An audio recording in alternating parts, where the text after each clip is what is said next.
Hello. Let me be one of the first people to tell you Happy New Year. We're at the end of 2025, and as we typically do, and everybody tells us we should do, we start taking stock of what we did right, what we did wrong, and how we can move forward and do a better job. And that's what I've been doing today. I've been thinking a lot about my numbers, comparing them to last year's and trying to decide, what did I do right? What did I do wrong? I mean, basically, 2025 was my second full year in reselling.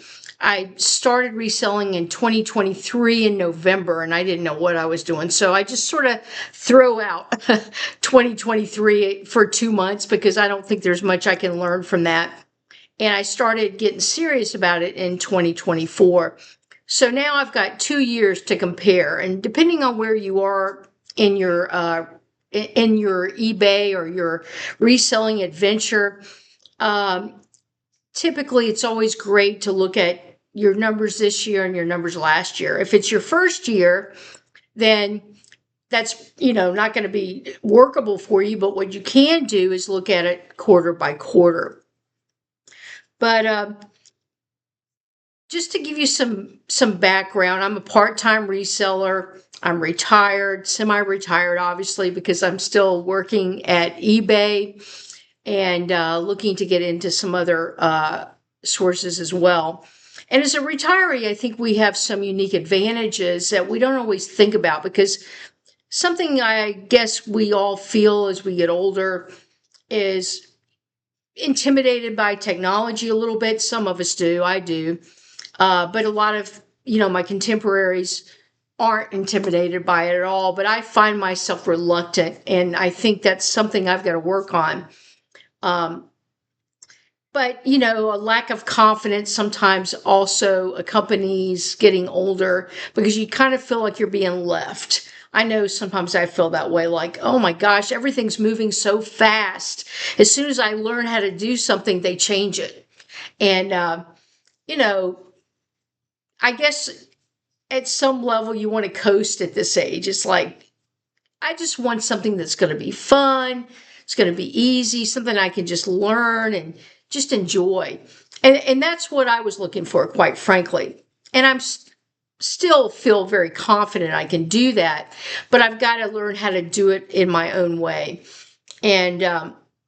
And therefore, it's kind of like, okay, I'm not going to get all stirred up by every YouTube video I see and every goal.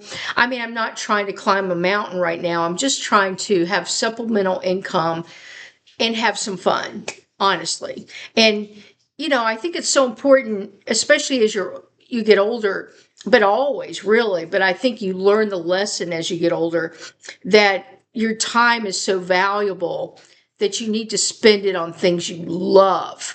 And I do love aspects of reselling. There are parts of it I don't like, though, and so I've got to learn how to make those fun, and I've actually accomplished that by playing the right music and just getting into a rhythm and having some structure in my life, which I think I needed as a retiree.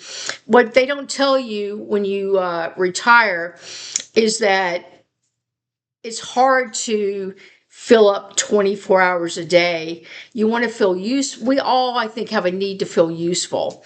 And like we're doing something in the world, like we're participating, of course, because we're still alive and we need to participate.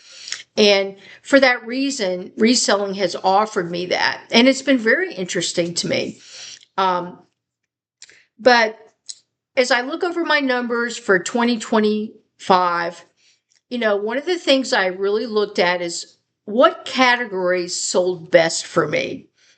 And, I did a little experiment starting in 2025. I started selling a few more men's things because I saw a pattern that men's items were returned less and sold for more typically than so many of the women's items I could find. Now, of course, you can find expensive women's items, but just the stuff that I could find, easily, men's shoes, for instance, I could find the men's shoes that I sold sold at a much higher price than the average women's shoes I saw, I found. And I'm not talking high-end brands. I'm talking typical everyday brands that people wear. And I'm not talking, I'm saying like higher end brands, but not luxury brands. The things that are easy to find when you're out there in the wild, so to speak. And the men sold for more. And like I said, they were returnless. So I thought, okay, there's something there. So I looked over my numbers, and interestingly enough, I thought that was the case, but sometimes you just have to go all in, and then you look back and you look at the numbers.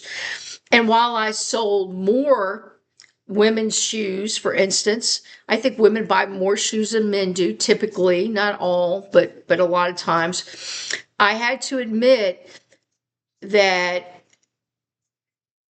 I can sell more women's shoes, but the men's shoes go for a lot more. So what I took from that to go forward in 2026 is that I'd like to have like half women's shoes, half men's shoes, because the men's shoes sit longer. That's something I've noticed, unless there's something spectacular or sort of, like some kind of really cool sneaker that's in super high demand, which I can't find those that often. I find sneakers all the time, but a lot of times they're oversaturated. But every once in a while, I'll find some cool sneakers. Like I found some Star Wars Nike sneakers that were a collaboration, and they sold really quickly for a lot of money.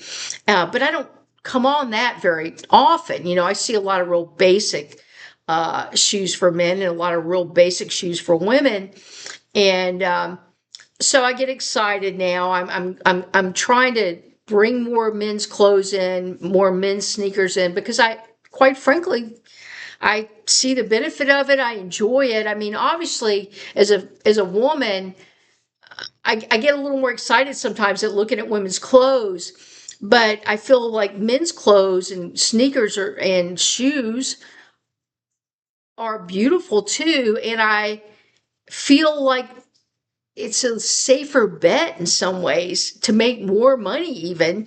And I thought, well, it's all interesting. And so I'm shifting a little so that instead of having like 90% female clothes and shoes and 10% male, I'm trying to pull that over to like more of a 50-50 thing. So I get some stuff that goes fast in the women's side, and the men's side buoys it up with higher prices and fewer returns. So that's my experiment for 2026.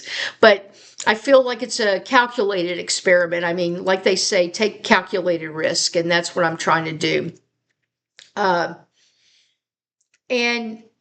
the question is, can I source more men's clothes? And I don't know, depending on the area you're in. I'm in a metro Atlanta area, and there's probably, in almost any store you go into, there's 4 times as many women's clothes and shoes as there are men's. That's just the way it is here in most of the stores that I go to. There may be exceptions. So I have to just work with that, and do the best I can with it and not worry too much about it.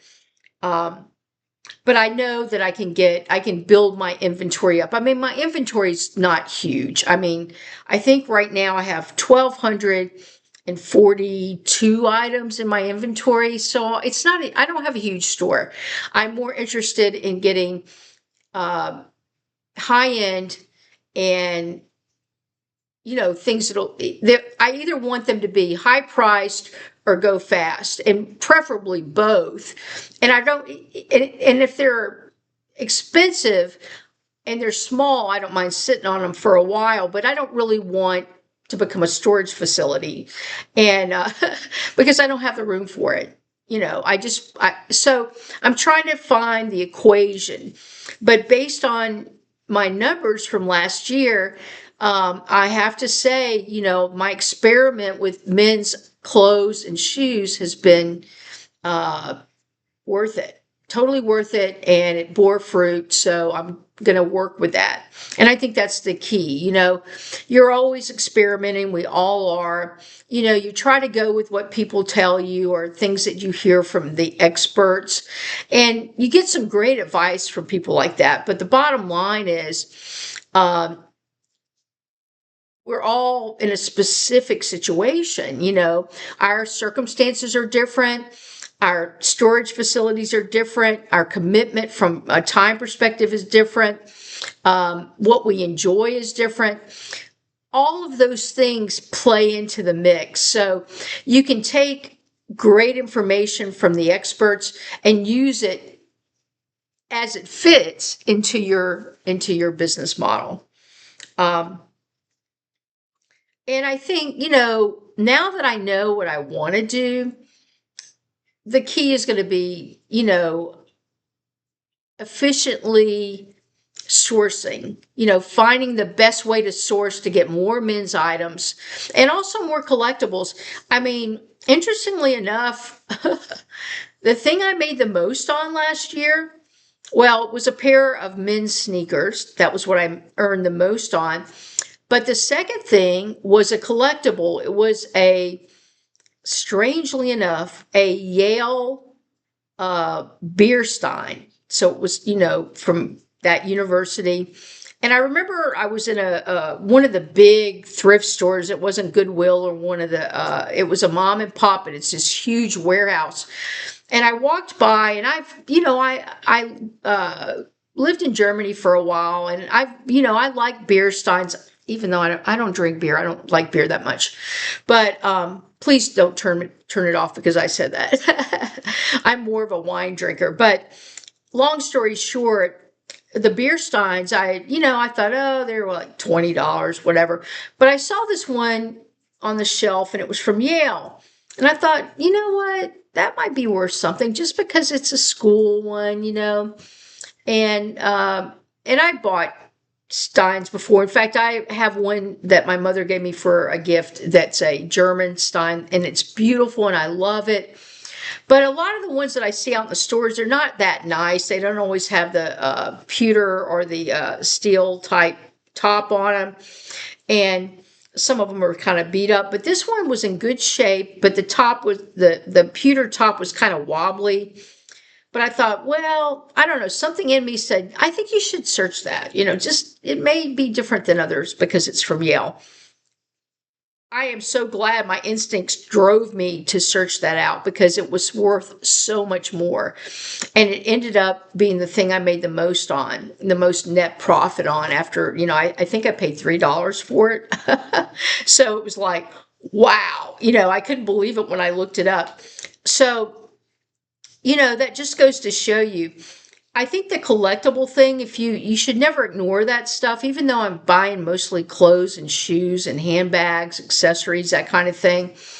I still enjoy very much looking at hard goods. And I think there's a real place in my business for that. A, to keep me interested and from being bored, but B, if you can spot those, those beer steins or whatever that you happen to run across, you can really get some nice big hits from it. It's like, wow, you get charged up, because honestly, occasionally I get bored looking at women's clothes. I get bored sometimes looking at men's clothes, but there's always that chance that you're going to run across something, whether it's a hard good or a soft good, where you're like, you get the rush. And we all, I think, live for that rush a little bit. And of course, it's a business, and you have to have systems, and you have to treat it like a business if you really want to make a consistent income from it. And I think that's always the challenge for all of us. And one of the things I'm looking at to be more efficient in sourcing, and I've thought about it before, I have a friend that buys storage. She buys out like storage units. And there's a lot of bulk sourcing. So you could do like one bulk sourcing by a quarter, maybe, where you spend whatever you can afford. And it'll cut out a lot of the, I don't want to cut out all of it, because to me, the most fun part of this whole business is well, besides getting paid, is going out and finding the treasures. But sometimes it's nice to feel like you can boost your inventory quickly. Like maybe summer's coming up and you've got a lot of trips or you've got things you want to do and you've got maybe a lot of family obligations. Sometimes you just need, 100 items or 200 items to just put in your inventory.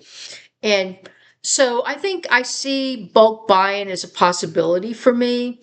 And I'm just trying to figure out different ways to do that. Um, and that's the thing. I mean, I think as a retired person, a person of my age, networking is smart, because so many people my age are going into retirement homes or something like that. People that are just a few years younger than me, their parents are going into it. I'm kind of like in the middle right now. But because I'm the age I am, I have a unique connection to people downsizing. A lot of my friends and a lot of my friends' parents are downsizing. And because of that, they need help. And what better way to go in and, help them out some, sit with them to go through their things, which I'm sure is very emotional. I think it's very emotional when people go through this. But, and then just buy, offer to buy some of their items. That by far will probably get you the best items, unique, the best items, the things that you don't see in Goodwill because they don't make it to Goodwill a lot of times. And that's one option. I think, in so many ways, retirees, I mean, while, this could be hard physically, hard work, it can also be a great opportunity to stay physical, to stay fit, if you're in good shape, and also to tap into your natural connections at this age. Everybody's always shifting and changing, but, once people get in their 50s, 60s, 70s, they're downsizing, they're changing, whatever, and they have a bunch of junk they collected, a bunch of stuff that they need to get rid of. Maybe they're moving to Florida. I mean, it's strange how many of my friends have moved to Florida lately. I can't take the heat. I lived in Florida for a while and I was like, I feel like I'm going to explode. I love Florida. I think it's beautiful. I love to be down there in the winter, but honestly, it's just too hot for me. But a lot of my friends love it down there, and a lot of people start making the move, and whether it's Florida or Arizona or whatever their idea of paradise is for their golden years, so to speak. I get it. But take advantage of your natural connections and, source better that way. But look at your numbers, compare them. If this is your second or third or fourth year, compare them to last year. Draw some conclusions from it. Don't be afraid to analyze it. I mean, sometimes the truth hurts. Believe me, I've had that happen where I look at something and I think, oh my goodness, this is not good. I need to change this. My average selling price from 2024 was low. I think it was like 14 something, which was ridiculous. I wasn't making any money. I was buying too much cheap stuff. I thought, well, if I pay $1 for it, I'm going to make a lot. I'm going to, my rate of return on my investment is X amount.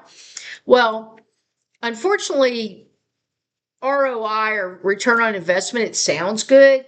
But if you're only making $3 or $4 or $5, it's not worth it. It's just not. And you have to get past that.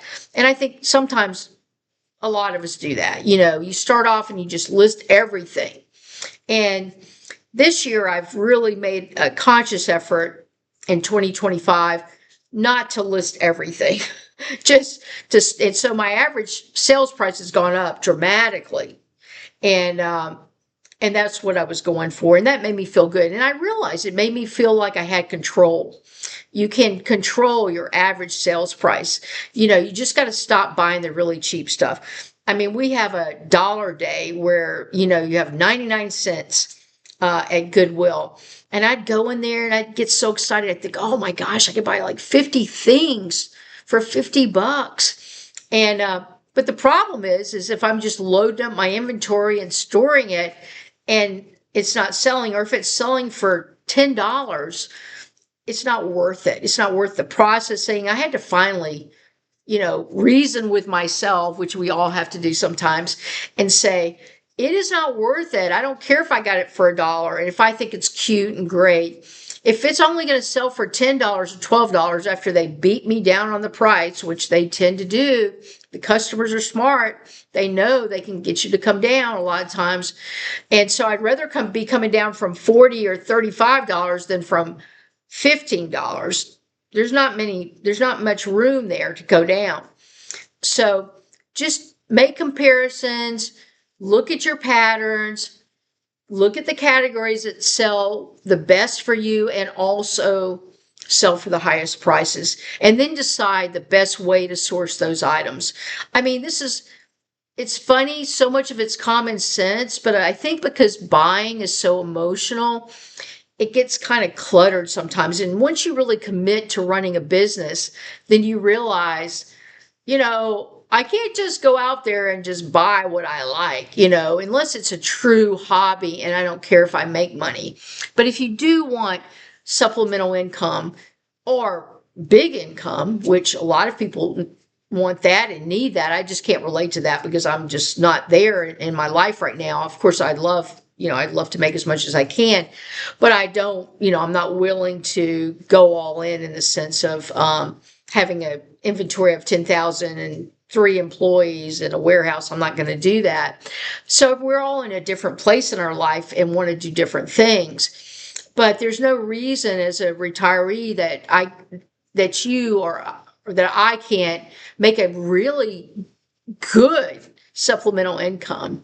So, think about your numbers, look at them, and try to be honest with yourself about them. That's the hardest part.